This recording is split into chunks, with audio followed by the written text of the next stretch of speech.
Of you. आज आपके माध्यम से एक बहुत ही गंभीर सूचना और इम्पोर्टेंट सूचना मैं शेयर करना चाहता हूँ रिगार्डिंग साइबर क्राइम।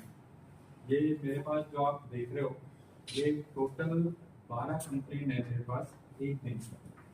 और एक दिन में किसी कंप्लेंट में 40,000 का फ्रॉड है, किसी में 2 लाख का भी फ्रॉड है, किसी में 50,000 का है, किसी में 30,000 का भी। और पिछले कुछ दिनों से मैं जो साइबर क्राइम कंप्लेंट मॉनिटर कर रहा हूँ उसमें एक पर्टिकुलर पैटर्न देखा गया है, बार बार उसी पैटर्न से साइबर फ्रॉड हो रहा है। तो आपके माध्यम से मैं 2-3 चीजें बताना चाहता हूँ।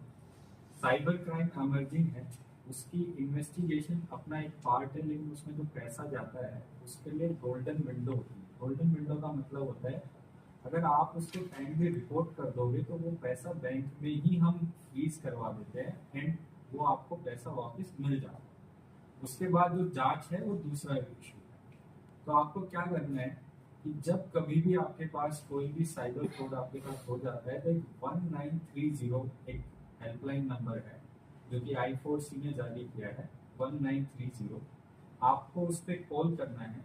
जैसे ही आप कॉल करोगे आपसे आपके बैंक अकाउंट डिटेल्स दिए जाएंगे। इंटरनली उसी बैंक अकाउंट डिटेल से वो पूरा ट्रैक करते हैं कि अल्टीमेटली पैसा जो है किस किस खाते में गया है, और जिस जिस खाते में पैसा गया हुआ होता है उस खाते को वो फ्रीज कर देते हैं। फ्रीज करने का मतलब है कि जो अक्यूज्ड है वो पैसा निकाल नहीं पाएगा। और एक बार अगर फ्रीज हो गया तो आपको कोर्ट में जाना है, कोर्ट जो है आपको पैसा वापस कर देगा। एक है 1930, दूसरा है एनसीआरपी पोर्टल। एनसीआरपी पोर्टल उसकी वेबसाइट है cybercrime.gov.in। उस पे आप जाओगे तो आपको एक टैब दिखाई देगा ऊपर, रजिस्टर दी कंप्लेंट। रजिस्टर दी कंप्लेंट पे जब आप क्लिक करोगे तो वहां पे आपको 3 टैब खुलते हैं। वहां पे एक होता है वुमेन रिलेटेड क्राइम, एक होता है फाइनेंशियल फ्रॉड क्राइम और एक होता है अदर्स।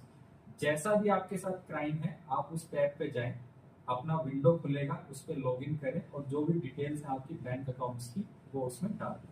सेम प्रोसेस जो है 1930 वाला उसमें फॉलो होगा। आप जैसे डिटेल डालेंगे उसकी इंफॉर्मेशन हमारे पास आएगी। जिस जिस खाते में पैसा गया है उसको हम फ्रीज करवा। ये दोनों मेथड सबसे इफेक्टिव है आज के दिन साइबर क्राइम में। आपको आपका पैसा चाहिए तो आपको पहले उसको रिपोर्ट करना पड़ेगा और उसको टाइमली रिपोर्ट करना पड़ेगा। अगर आप एक भी दिन डिले हो जाते हो तो अक्यूज जो है उस पैसे को विड्रॉ कर लेता है एंड उसके बाद फिर जांच के बाद रिकवरी में काफी इशू आ। इन सारी इंफॉर्मेशन में जो एक कैच है सबसे बड़ा वो मैं आपको बताऊं।